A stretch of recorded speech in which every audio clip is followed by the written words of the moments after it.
Welcome to Paranormal Heart Podcast with host Kat Ward. Hello, everyone. Welcome, my friends, to Paranormal Heart Podcast. Tonight's episode is streaming live on United Public Radio Network 107.7 New Orleans, the best variety in news, sports, esoteric talk, UFOs, paranormal, online, and on the airwaves across this beautiful earth. I'm your host, Kat Ward. Thank you so much for tuning in.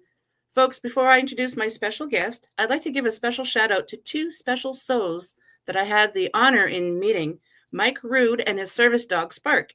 Mike is ex-Canadian military who had been given a malaria drug called mefloquine, and this drug proved to have some really nasty side effects, such as hallucinations, intense dreams, among other side effects that go with that.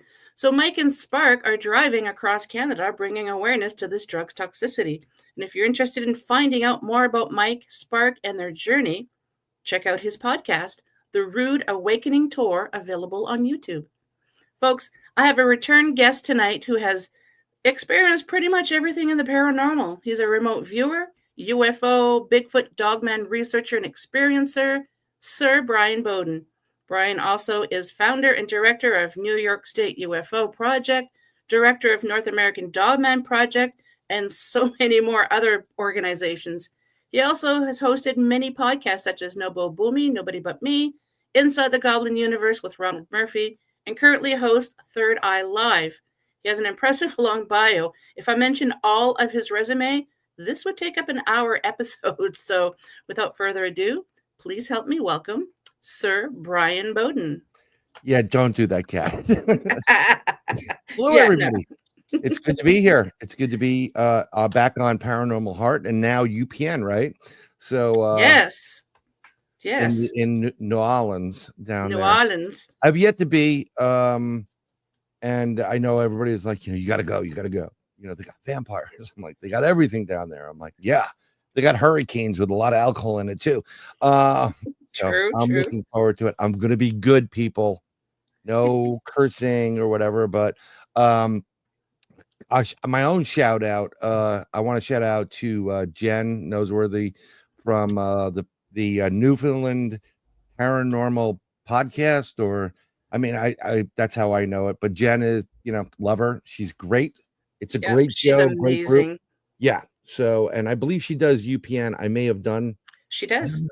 So yeah,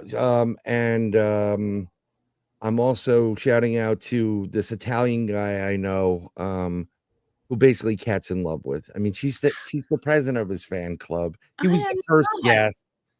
Go figure. He reached out to me. Of course, he reached out to you. That's why people called him the Squatch Father, and now I call him the Pod Father because he does a ton of podcasts. Oh, I love that. Yeah, that's my buddy, my brother from a different mother. We've done a lot of investigating together, and we always shoot stuff back and forth with each other. So it's pretty interesting, where it is.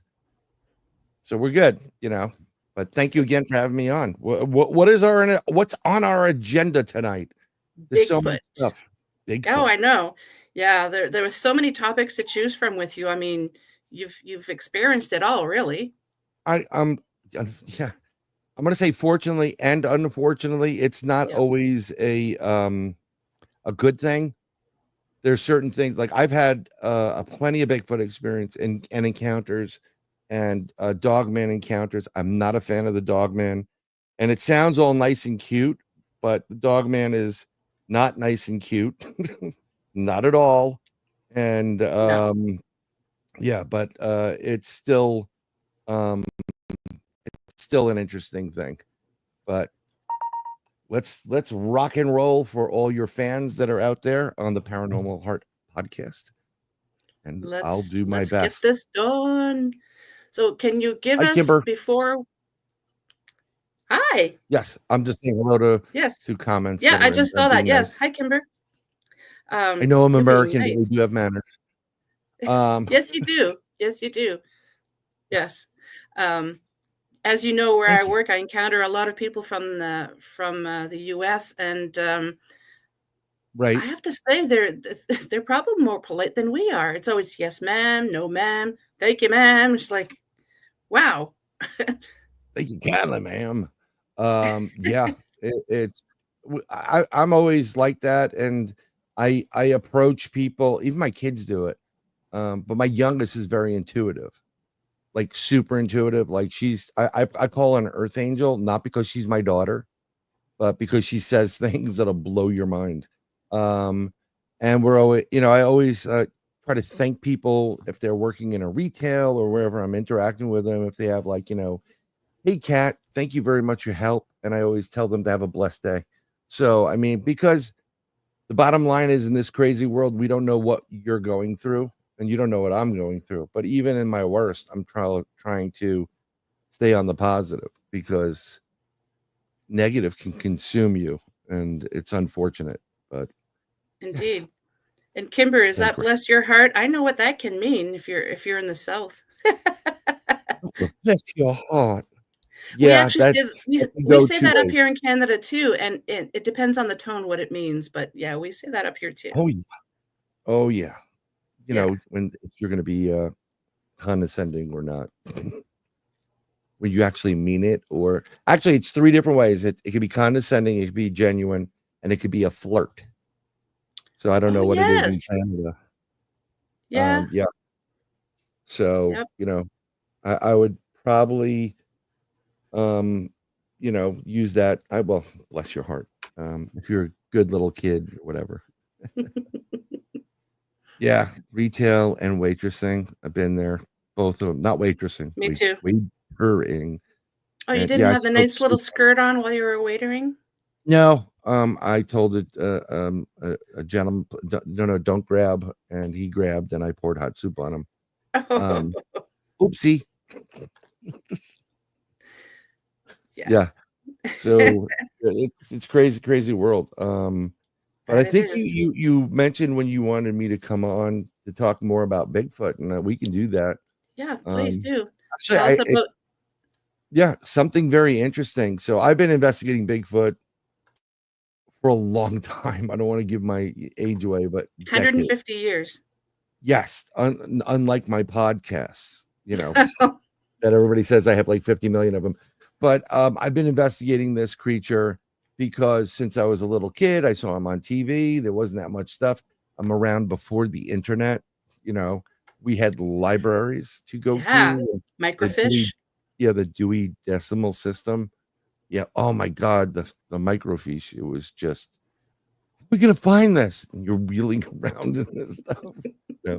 Yeah. So yeah, it gets a bit crazy. So I've been interested in it, but I think I may have discussed with you at one point. I didn't think Bigfoot was on the East Coast of the United States. I literally thought it was the Pacific Northwest until I had an encounter with one late 70s in my summer camp in the middle of the night. So, and then when I met my buddy Al, we met at a live meeting, not an AA meeting, by the way. It was just so you know. I mean, some people, oh, you went to a meeting. Like, yeah, I'm not a friend of Bill W. I'm a friend of Bigfoot. So totally different meeting.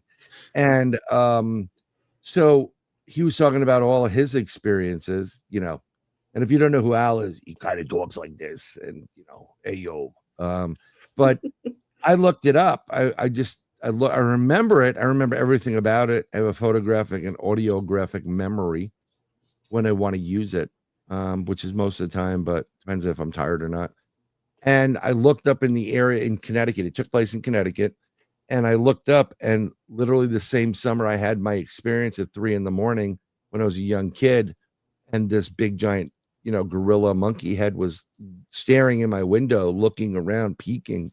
There were 2 sightings by the reservoir next to my camp, which was its reservoir is called Crystal Lake, by the way. Hey, Howie. And yes, that is where they came up with 4 of the movie, Friday the 13th. Yep. They wanted to film in my camp. My owner said no. Bad idea for them, because they could have gotten a lot of free bunks.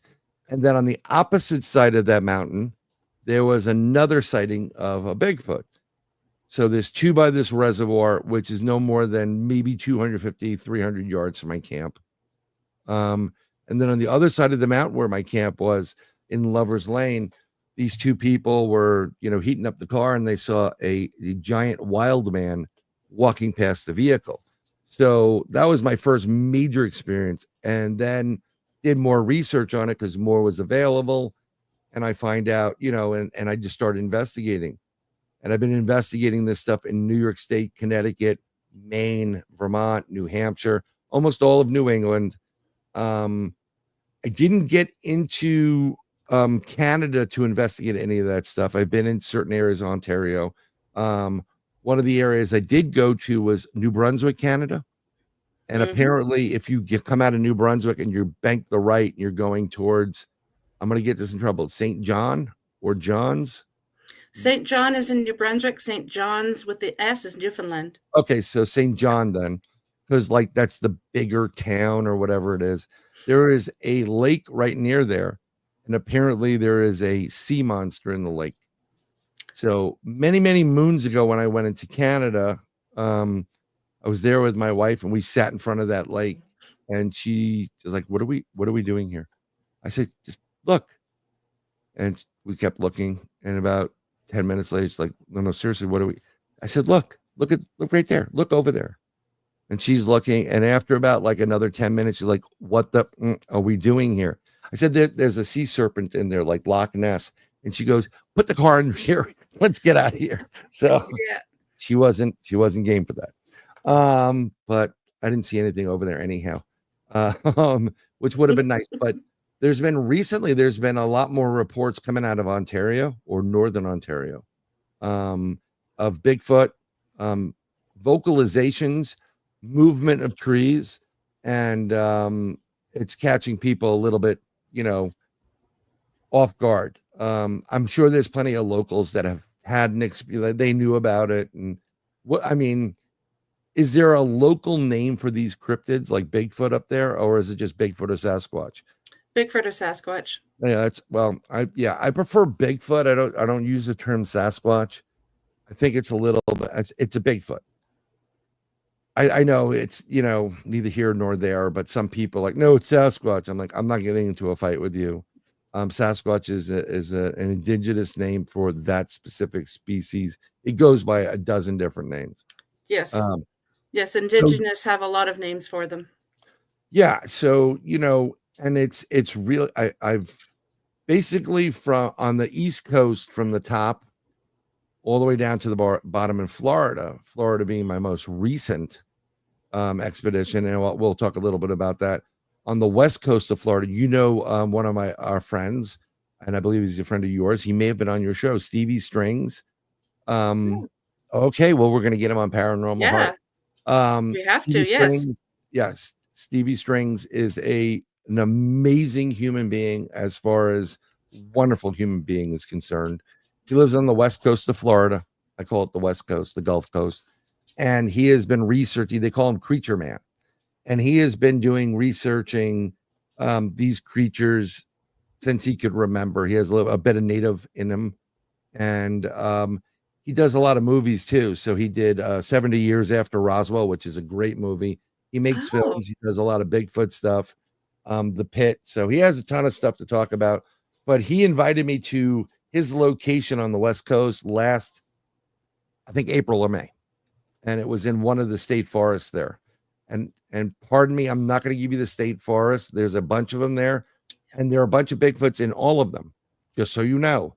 So I just want to keep his location. His location is not mine. And if you go ask, people will tell you where to look, just so you know. Okay.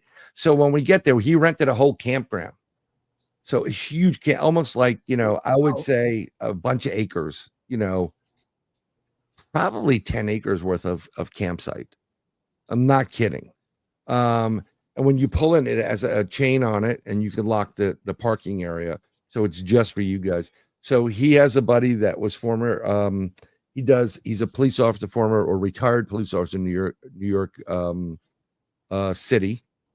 And he did the evidence and investigating crime scene investigation. So he's got a lot of connections. They also know a lot of people in the sciences, so that if they do get evidence, they're gonna get it vetted and DNA tested, which is great. I am talking about a gentleman named Stevie Strings who is out on the West Coast. So I apologize. So we go out to this. We're ready to camp. I get there. I meet Stevie, his friend Carol, the other guy, Chris. Soon as I pull into this small parking lot, and you could put about 1, 2, 3, 4 cars in there. So 3 on one side, then there's a little path, and then a 4th on the left side, which is surrounded by wood and the woods. They're like, whoa, slow down. And they had something on the ground. So don't drive on this. So I pulled back. And as soon as I got out there was a right parent print and a left child Bigfoot print. Wow. 16 inches. And I believe it was 9 inches. And I took I use this with me all the time. It's LiDAR. So I get to do a 3-dimensional, so I don't pour a cast. So I did a 3-dimensional of it, and we measured it. Now, last time they were there in this campsite, and this is another reason why they wanted to be there. While they were at the campsite, one of they were hanging out there, and they heard a ruckus. They heard like something hit the car, and really hard, really loud noise. So they ran over to the parking lot, and on one of the vehicles, they had this thing like a bike rack, and it folds down. They kept it down, and it's dark. And the Bigfoot, not knowing about it, well, he hit his shin on that thing. Oh. So, and he left a huge handprint on the vehicle. So I don't care how big you are, when you smack your shin, that's gonna smart. Yeah, you could be Bigfoot 7, 8, 9, 10. Yeah, like gotta be quiet. I can just picture another one. He's about to scream. The other one, mouth over him. So that's why they went back there. So we get there, and during the day, I get there around 3-ish in the afternoon. We set up the tents, and when you walk down this path, it opens up to like a big fire pit. The Boy Scouts use it for camping. So it's a big fire pit, really nice seating area, and a flag. They did that, added to the area, which is lovely. Then you have these open area with like little trees, little pockets. So Stevie had his tent set up. He's got a good tent where you can stand in it. It's awesome. His friend Carol had another tent next to him. And then I took like perpendicular to them, kind of near the woods, but more of the woods, so that we helped set it up. And he showed me the print. We started walking around, Stevie and I, putting up cameras, and we started hearing noises. We started hearing what sounded like tree knocks, and we started hearing some things. And Stevie and I were very quiet. We're looking around. We put the cameras up. We baited them with like fruit and vegetables. And then when we came back, we went out, Carol, Stevie, and I, we went out to get firewood. So we're cutting the firewood, and we hear this really loud boom. And we're like, what is that? Well, and like, oh my God, what is that? So as we got back to the camp, I'm like, was that you? No, it wasn't me, because Carol went back. She goes, no, that wasn't me. That guy Chris showed up. So, hey, what's up? It's me. And we're like, oh, maybe it was Chris. But all in all, it wasn't Chris. Right? So we were like, oh, it was Chris. Initially, not knowing that it wasn't him. We found out later about him. And all throughout the time we were there, we kept hearing things like hitting my tent. Yep. Now you have to understand something. At the time, there were no acorns or bigger items that you would throw, like pine cones. Mm-hmm. None of that. It was cleared out. I mean, there's plenty of animals that go in there. And so like, I'm hearing this. I'm new. I can't say a thing because I'm the guest this time. Mm-hmm. When I go out the second time, I'm going to be like, mouth is going to be open. Yeah. So they had a plan for later that night to go out. They wanted to go to this old homestead. Now that old homestead was about, 4 4 to 6 miles into the woods. And, you know, we were going to go out there. And I'm like, wait a minute. We're getting all these tree knocks. We're getting all these sounds. Something's happening right here in this campground. And I said, Steve, I you know, because it was his trip, I said privately, I'm like, are you sure you want to go out there? Because I think we're getting activity right here. And he's like, yeah, you know, we're going to go out there. I mean, like, I know what you're saying, but we've been planning this. No problem. So it comes, you know, everybody's set up, everybody's ready to go. We get to the parking lot away from us, the next campsite at 11:30 at night. We drive there from ours to the next one. We park the car. We can't drive on anything. We were there for a Bigfoot investigation, Howie, just so you know.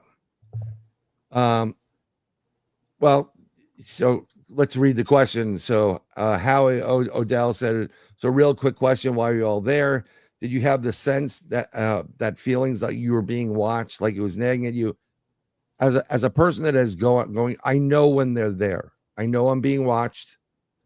They know who I am, what type of person I am. And the reason why they know that is because they know that about everybody.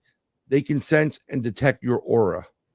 And when you have a good aura, they're fine with it. Now, even though everybody there had a firearm, we're allowed to carry in the state of Florida. Mm-hmm. And there are other predators. There's panthers. I didn't know that. Oh, yes, there are. Wow. Panthers, bear, hogs. There's other things that are trying to take you out besides the alligators, you know, and some saltwater crocs. So, and then you have former police officers, they're always carrying. So we get to our spot and we're walking down that service road that's locked off, but you know, the forestry can get into it. And we're walking and walking. And to be brutally honest, as we're walking, it's super quiet. It's uneven because the hogs come in and dig up the land. So you got to be careful when you're walking. You'll twist your ankle. And I'm not a light person to carry, nor is Stevie or anybody, right? Carol was the only one.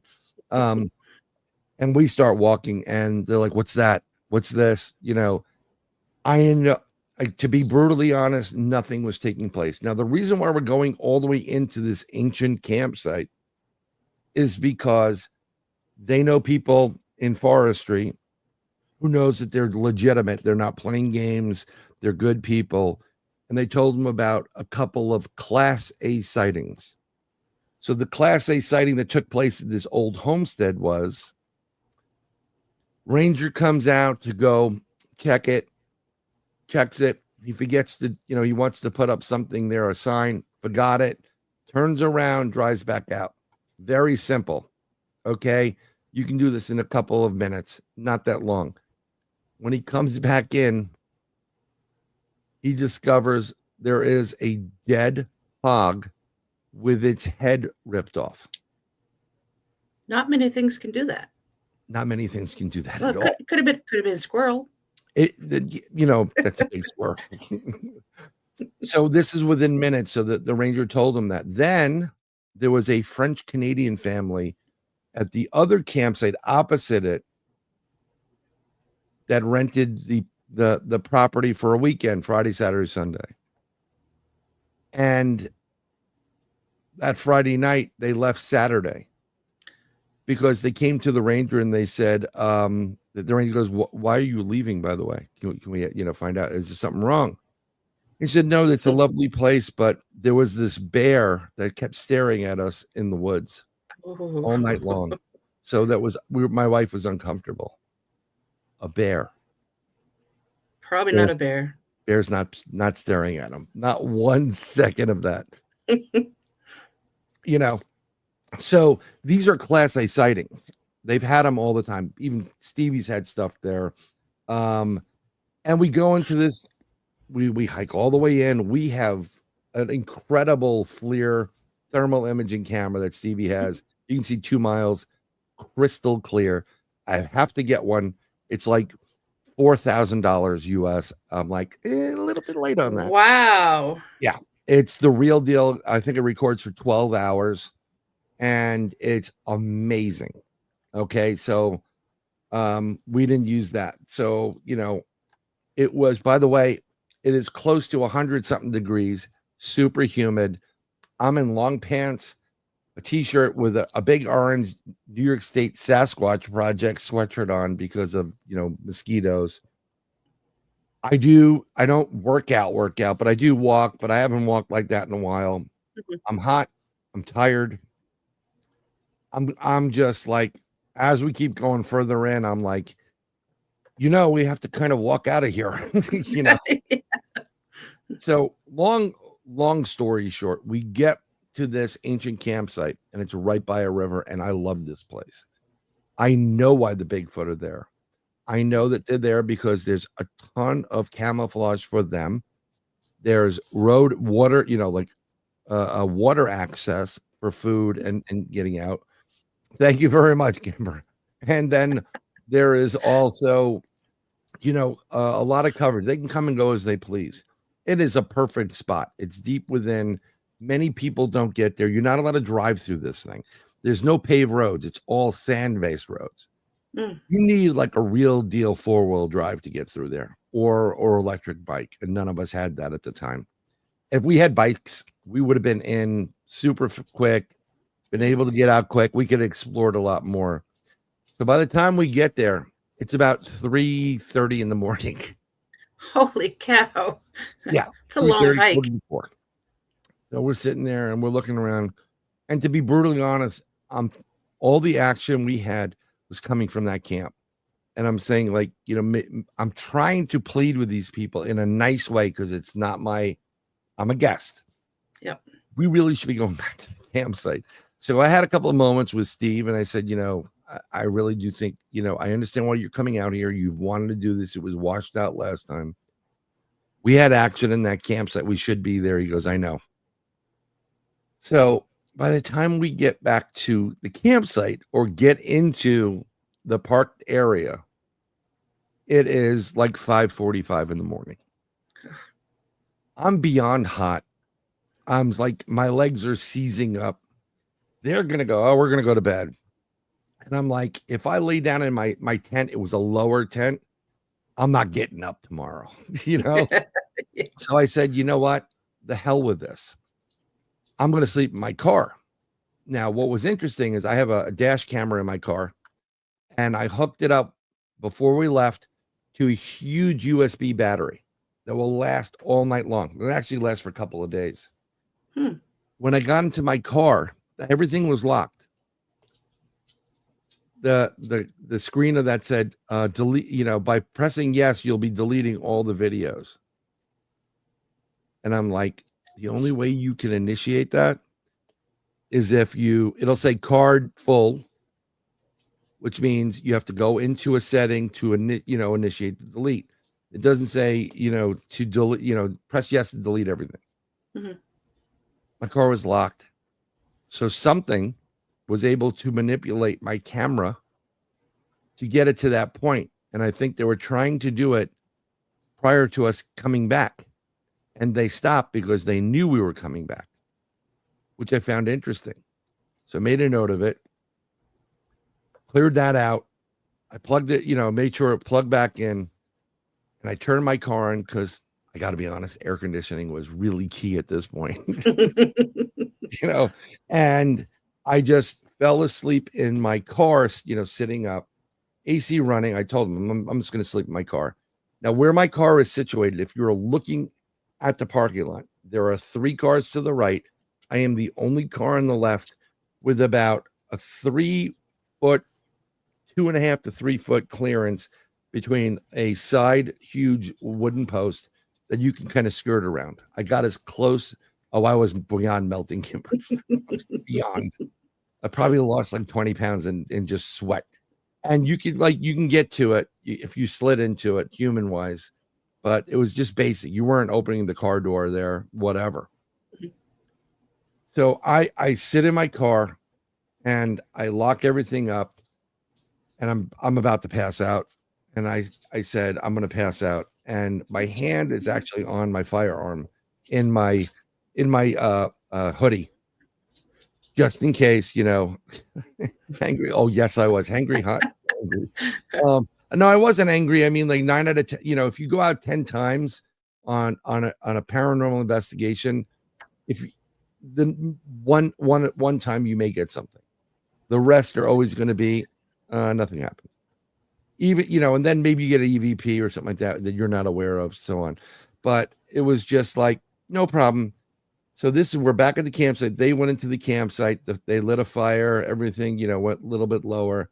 I'm sleeping in the car, and I get the goosebumps on my body. I know something's up. I can feel something is around me. There's a pressure that builds up. It's really weird to describe. It's kind of like when something bad happened. It's right in your stomach. But I'm also not only a remote viewer, I also have abilities, multiple of them. So I'm sensing, I'm remote viewing prior to going and what have you. And I was so tired. I look over to the passenger side, and on the glass, you see some condensation build up on the outside because it's cooler in the car than out there. It's humid. And then you see what looks like breathing marks. And yeah, there are breathing marks there. And I know I'm being watched right now. It was very reminiscent of Jurassic Park. The T-Rex. Yeah. It's breathing, and it's just like that. Oh. And I'm looking over and I'm going, I don't care. I'm tired. Watch me all you want, you voyeur. And I just kind of lay down to, like in my seat. Problem is, I didn't sleep that long because every 30 minutes the car will ding, and we're going to shut off in 20, shutting off in 30 minutes. So that you have to get up a little bit, press a button, and then prevent it from shutting down. It's one of those Korean cars, like, you want to save energy. I don't want to save energy. I want to sleep. Stop dinging. You can't shut it off.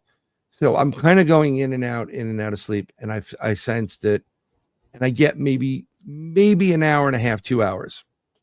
Right. So Kimber just said, I've been told to have abilities. So like, I don't leave me hanging. What are they?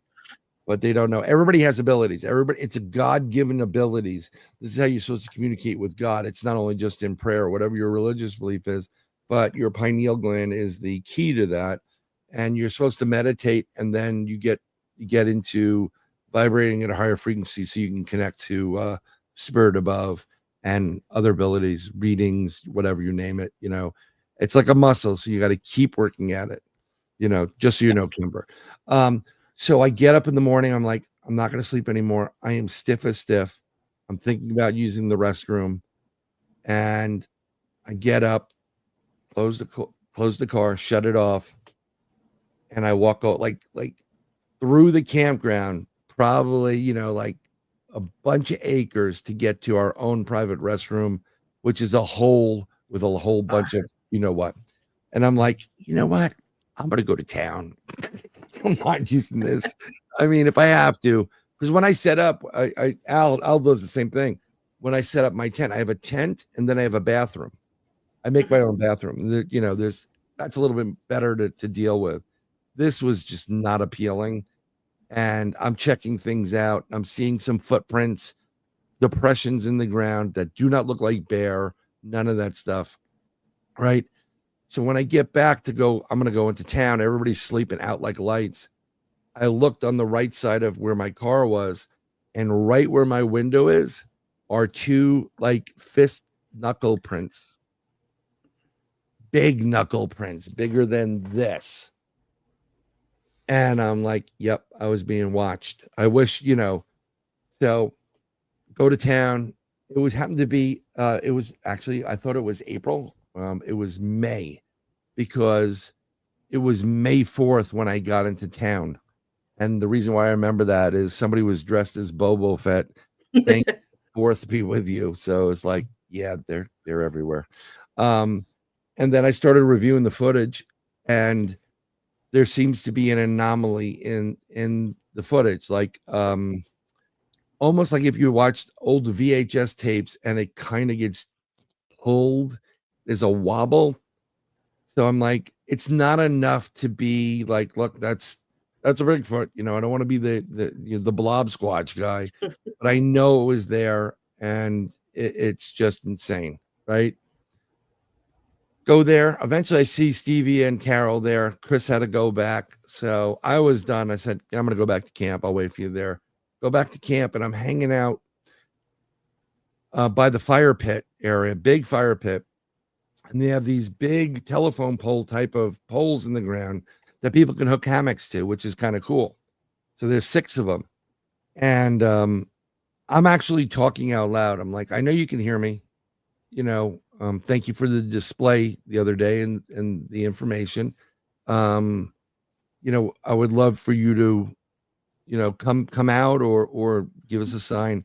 I'm going to leave these chocolate donut thingies that I bought on top of the poles. So I bought extra Entenmann's or whatever they are. I had an egg sandwich. I was just hungry. I put them, and these poles, I'm 6'1". So reaching, it was a little bit higher than my hand. I can just go up there and tap it on, like onto the pole, which was great. So I tap it on, and then while I'm looking down, looking around that area, I start seeing footprints, big footprints, really big footprints that were there and initially were sunken in, but now with the sand blowing, they're starting to get filled up with sediment. There's a right foot, and then there's a left foot, and there's a gate of about 7 feet. And one of the prints measured on the FLIR 27 inches, and the other one was about 26 and change. So I'm going to go with 27 inches with a 7-foot gate.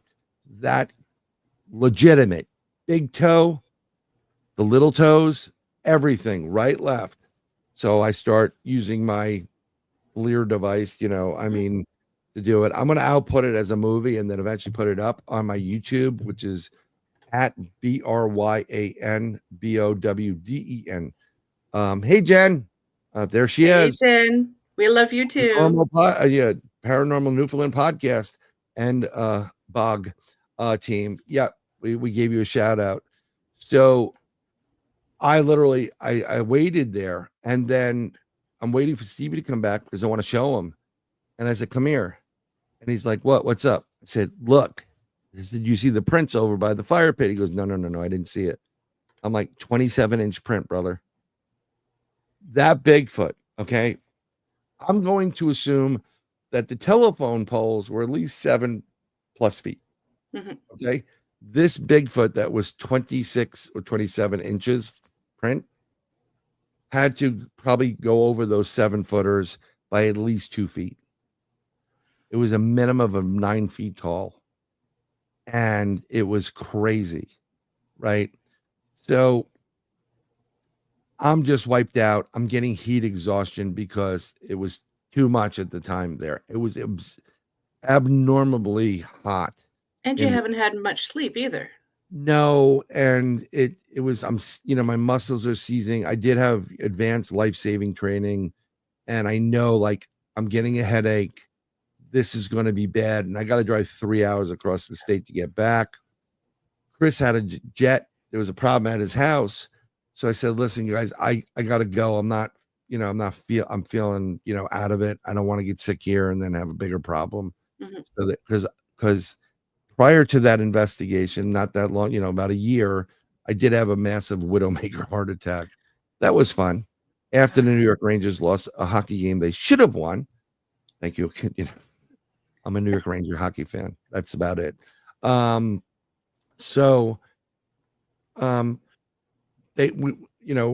try to wait a little bit longer to get some more air, but they unpacked my tent. They put things in it, and no problem. It's a pleasure, So they put it in there, and they stayed the entire weekend. Stevie and Carol, and Chris stayed a little bit longer. Actually, he didn't leave when I left, but the whole time we were sitting by Stevie's tent away from mine, while I was thinking about should I stay or should I go, we kept hearing the sound of something hitting the side of my tent constantly. And I'm not near a tree, nowhere near a tree. So it's not something falling. Atypical Bigfoot. And it's not windy. No, not at all. It's just hot. Welcome to Florida. It's hot and humid, especially on the West Coast, getting off the Gulf. And we all noticed it. So I said, okay, thank you very much. So when Carol went over there, I went over to help her, and there is a pile of pine cones. Pine cones. There are no pine cones in the area. I look at everything. I observe what things can be used. That was throwing at it, and then also like something was able to hit the side of my tent with a bigger, like a hand, and make a sound, like a snap of the fabric. And I'm still, to this day, I still say the same thing, like we should have stayed in camp. So I leave, they go, and I apologize. He goes, no, bro, I've been there myself. Because last year Stevie went in and he had a big problem, enough that he had to get helped out. Like his son had to go. Yeah, he was in a really bad overheated state, seizing up. I mean, like to the point where, like, do we get the helicopter to bring him in? You know, because you can't. He was deep in the bush, right there, and you don't want anything like that to happen. I've had that happen to me once. It was like, it was horrible. It's dangerous. Look what happened to the two Bigfooters that went out, froze to death recently. Was it Washington State? Because you keep pushing the envelope. Mm-hmm. You know, you go out, in my personal opinion, go out with at least another person, and you are there to, well, you'll never have a good hair day. Yeah, not at all. You need at least another person with you on an investigation for safety purposes, right? So, if something happens, God forbid something happened to you or them, they can go and get help. So, and the fact that these two didn't do their homework, didn't have the proper maps, probably couldn't even read a map. They relied probably 100% on battery and whatever power to their phones or whatever, or satellite devices. But didn't have a compass, I bet. No, and they don't even know what they're doing with the compass. Most people. I do. I mean, we grew up in different times, but something I've learned when I've been researching this, I was originally a flesh and blood. This is a flesh and blood creature. And in 2015, I had a really, really great encounter with Al and another person, Bill. I mean, incredibly good. And we, at one point, we heard the tree knocks back and forth, the rock knocks back and forth. Like it was communication between two. There was something close to us and something across the way, near the river. And I believe this was a scout, and we weren't budging. So we heard whoop, whoop, and the third whoop was 2 miles down at the other end of the lake. Now everybody says, oh, there's probably another one there. I'm like, look, these things are great mimics, but there was nothing in the cadence and the distance between whoop, whoop, whoop. It's the same thing. Whoop, whoop, whoop. There was no difference. And the only way I studied physics and astronomy growing up. I didn't go into that because I didn't want to work for universities and have them own my stuff. Yes, yeah. I'm a little bit greedy, do all the labor or whatever. But so I didn't go into it. And the only way you can go from point A to point B in an instant is if you opened up a portal, step in, and you come out kind of like a bridge. Take a straight line, join it together. I can go from here to here in an instant. And at that point, everything started to make sense. Because if you are able to move from, I believe Bigfoot now is a flesh and blood creature who can change. Oh, yeah, he's not feeling well. Al's not feeling well. Yeah. Yeah, I think he got the flu. So, but he'll be back on because Kat's president of his fan club. I'm only joking. I know you are. Yeah. He's probably watching right now. Hey, what's up, big guy?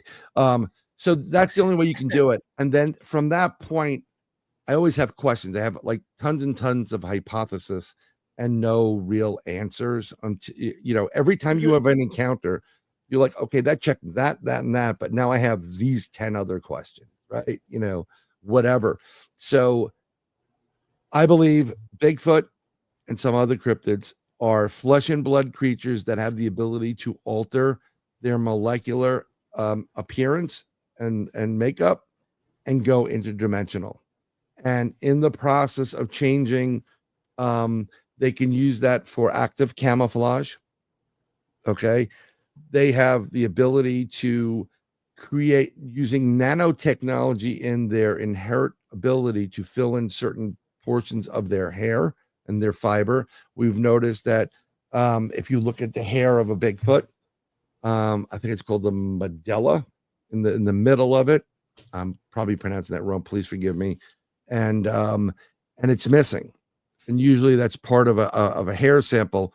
Theirs is open, and I believe that the reason why it's open is it has the ability to change using nanotechnologies and filling in certain spots where it will be able to create active camouflage and pick up the colors of everything surrounding it. Kind of like what birds do and what octopus do. They have the ability to change colors. Look at a hummingbird. It can change multiple colors because it uses nanotechnology and soft physics in the process. On top of that, when you convert one form of energy to another, if you've gone to a school, even in the most elementary, there you need more energy to change or convert to another energy. Hence why it's easier to pull on your lithium ion batteries and your cameras in creating blob squatches. They're draining your batteries and they're using it for their camo capabilities. So when you get a blob squatch, right? When you get a digital camera and it's like blobby, that's because they purposely have the ability to affect the visual wavelength, frequency, their vibration, and also your camera technology. The sensors, it's all electronic. Okay. There's only one time that they can't do that, and that is Patterson Gibbon film, which was plain old film, nothing digital, and when they're unaware that they're being watched or observed, where they can't affect the energy that's in the system or the cameras. That point was, I believe it was Washington State. It could have even been in Canada. They had an eagle cam on the top of a tree, watching an eagle's nest, and at the bottom, it was catching some of the bottom end of it. And there was a really big monkey, swinging. And if you could zoom into it, he or she did not know that they were being observed. So they didn't need to camouflage themselves. They read the energy. They can see the energy field off of all the electronics. They pull energy out of the earth. Think of Tesla 369, wireless transmission. Okay. But it's really easy to take your cameras and all that stuff because they know what humans are capable of doing. Yes, they can. Yep. Just like them. Bigfoot can do it. Dogman, which are werewolves, but not the transforming type, like man to a werewolf, like in the movies. This is another species, and some of the other creatures. Matter of fact, when we get into the extraterrestrial UFO encounter and abduction scenario, what comes in to get you and pull you out of your home or whatever it is are the little grays, which are extraterrestrial biological entities. And they have the ability to change their molecular structure to the molecular structure of whatever the material is around your house and literally pass through it. Okay. So just understand that concept, that this is how frequency, vibration, and resonance operate in the main world of the paranormal, UFOs, and everything. If you match the same frequency as someone else, right? You probably will be dating them because everything's gelling. No, seriously, we all vibrate too. Yep. If you match the same frequency of something that's vibrating, or you ever see the opera singer, they're singing, and they vibrate and they break the glass because the sound, the resonance, the frequency, the vibration coming from that is matching the frequency of the glass or crystal used. Bigfoot uses the same principles. Now, this has been my theory for a long time now. Over a decade, probably 15 years. And the only way I can prove it is if I can get a physical Bigfoot, so we can do experimentations. And since that's not going to happen anytime soon, this is my theory. But whenever I present information and whenever I do conferences and presentations and live interviews, and I'm doing a boatload of them today, I want, yes, if you don't, Kimber just said, and when you don't vibrate on the same frequency with someone, you won't get along. Happens all the time. Okay. Mm-hmm. Love should not be forced. It should be, yeah, my daughter used it with her boyfriend. Like, we just vibe. That's what the kids use today. We just vibe. I'm like, oh, okay. All right. Yep. With Angel, Starshine, go vibe upstairs and clean. She's great, but she's true. It's true. You just vibe. But one of the things I do, I try to, one, give you evidence from my perspective, and two, I want you to go research it. Please don't always believe everything that's said to you. It seems like your audience is asking the right questions, and they will do the research, but you should research this. Ask more questions. Don't just say, when I'm not an expert. I just have a lot more experience than most other people. I've been referred to as an expert, and I will no, run. There's no experts, Yes, it's a good way to understand how they can match that. And if they do that, they can change molecular into they can literally get rid of their physical and change into an energy form. Hence why a lot of people report orbs with Bigfoot. Okay. And different colored orbs. And those different color orbs will be based on how much energy is left or being utilized to transform certain aspects of it. And then they also talk about flashes when there's a Bigfoot. There was like this bright flash. So they automatically associate UFOs, but they don't. They're not. It's the actual creature that's doing it. This is why they can come and go like the wind. This is why, if you put a lighter up to a caveman or whatever back then, they think you were a god. Yeah. They'd stone you to death though, but they would think you were a god, and then they take it, whatever. So it's something innate in these creatures to be able to do it, because it happens with Bigfoot. It happens with Dogman. It happens with the Ram Man. It does also happen a bit with you call Mothman and some other cryptids, but I have another outlet for that, and I know why that they're here. And it has to do with being interdimensional and an opportunity coming back. But yes, orbs will morph. That's interesting. Yep. Yeah, orbs, and these creatures can morph. They will hover. They'll hover around you. Sometimes the first thing that you'll see is these two looks like red eyes, or red orbs together. It looks like eyes, and that may be the vehicle that they're using, or what comes in first, because it's easier to maintain and see, quicker to get to than a 10-20 foot body. But these creatures, they're here all the time.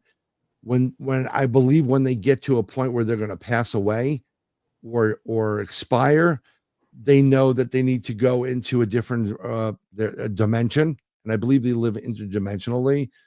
They get abducted just like humans do and other animals, because the UFOs are like, oh, what's that doing what we do? Oh, let's take one of those. And they take it. They do their own experiments on these creatures as well, and they release them. That's why sometimes you see them being released. People talk about them coming out of a UFO. Yeah, well, they picked up the hitchhiker, and now they're dropping them off in the woods. Yeah, I've heard of people who have been abducted when they would wake up and they're on a table and they look over and there's a Bigfoot next to them on a table as well. I've heard a lot of reports like that. Right, and then there are also other, we'll call them extraterrestrials. They look like 3 foot, like an Albowitch, which is a smaller Bigfoot. They look like there's a whole race of extraterrestrials that look like basically Chewbacca. There's ones that look like Bigfoot. It's just all over the place. Yes, there is a definite, when I had most of my encounters have a skunky odor to them, very musky. Sometimes if they've just been like, frolicking in a recent kill, and they have, they're not like using napkins. They're wiping it on themselves. Sometimes you'll get a expired flesh smell. with these cryptids, and it's very, very pungent. And there's certain telltale signs. I'm not there to hurt these creatures, and when I go in there, I use something I call active intelligent encounters, where I use my consciousness to reach out to them, to the ether, and say, listen, we want to have an encounter. We don't want to get hurt. We don't want you to get hurt. Any type of weapon we have on is not for use against you. It is other predators because we're the prey, but we have no problem leaving them there as a gift to you and an offering for, yeah, I am raised with manners. Thank you very much. But this is I think she's referring to Bigfoot. Oh, them too. They don't use napkins. I just hear do do do do do do do do. And how's the deer head prepared today? So I mean, I'm planning on. I actually, because I know we're running close to the time when you're gonna have to go. Bye, everybody. And I had a censor button just for Cat, just in case I went nuts. But I didn't. I was good. I know. Who are you? Who are you when I'm the Bryan? Yes, exactly. I'll curse on my podcast. My podcast is every Wednesday, 8 p.m. to 9 p.m. It's on my YouTube, which is at Bryan Bowden, one word, at BRYANBOWDEN on YouTube. And I do a show called Third Eye Live, or how your consciousness, your third eye, your intuition helps you to do what you do. We're going to be interactive. Sometimes we're going to take calls. We're going to have psychics, tarot card readers. Cat Ward's going to be asked to be on, and you can hear more about Cat. So please join us, because we're talking about frequency, actually. I thought you were going to say freaks after you mentioned that I was going to be on. No. Cat's a little, well, we'll talk about that later. Different show. And how frequency helps you in certain issues, weight loss, health related. I know I use frequency in different hertz to help repair my eyesight. My buddy did it to help repair his body. You can use it for weight loss. We're not doctors. Actually, Pat is an NMD. He is a doctor of neopathic medicine. I forgot the actual term. Take this, ring the bell. I can't remember what it's called. Yeah. And we've used it, and that's the OnlyFans up. Yeah, she has her OnlyFans page. Oh yeah. I have one, but I'm my OnlyFan. Yeah. So it's coming Wednesday, 8 p.m. to 9 p.m. Eastern, or you can catch the reruns on Third Eye Live. I'm only doing this to YouTube. I do, that's where I just want to maintain one. I'm tired of this group and that group, whatever. Everything I do will be on there. A lot of my old videos. And recently I was walking my new puppy, because I bought these kids a puppy that they promised they would take care of. Yeah. Yeah. That went out before. The honeymoon's over? Yeah. No, it's been over a while. I'm near a water canal, and they have a ton of them in Florida. And as I walked in there, I did find a very unusual, I've been getting a vibe around the backyard because I butt up against it. So I'm just going to just show you quickly, because I'm going to share it if you can share it. It's not a footprint. It's actually a handprint. It is literally fingers, and these fingers are ginormous compared to mine. This is something big. Now, I mentioned this, and then later on I found out from my other half that she was walking the dog over there, and someone somehow took a huge fish out of that lake. Okay. Took a huge fish and ate some of it and left the remains there, which is very unusual. So this is something I'm investigating here. I do feel there is something that is using that area by my home. And of course, I'll document everything when it comes to it. And I can't even get deeper into it because it's not going to let me. But there are fingers there. These are fingerprints. That is a big pinky or finger that's there. It is huge. It's probably about crazy. Yeah, it's close to, it's a double or 2.5 times the size of my hand. And I have, I'm 6'1", so I'm pretty big. Yeah. So this thing is big. then, I'm going to go check it out. But 7 p.m. Thank you for having me on. Thank you so much. Can you tell the audience where they can find you? Yes. Other you can than find YouTube. Me on Facebook jail. No, I'm on Facebook. Bryan Bowden. Yes. And also go to the YouTube, youtube.com/@ Bryan Bowden, one word with a Y. Why? Because I like you. And you will subscribe to me and you can reach me there. Perfect. Thank you so much. Hang tight. I'm just going to say my farewells and we'll have a quick chat afterwards. You got it. So thank you so much to my special guest, Bryan Bowden. I lovingly call him Uncle. There's a reason for that, but I won't go into that now. Anyways, so thank you so much, Bryan. And to UPRN 107.7 New Orleans, remember, if you enjoy the show, please like, share, and subscribe to be a guest on the show. Or if you just want to have a chat, say hello, you have guests that you want me to have or a topic, drop me an email at paranormalheart13@gmail.com. Until next time, much love to you all. Thank you so much for tuning in.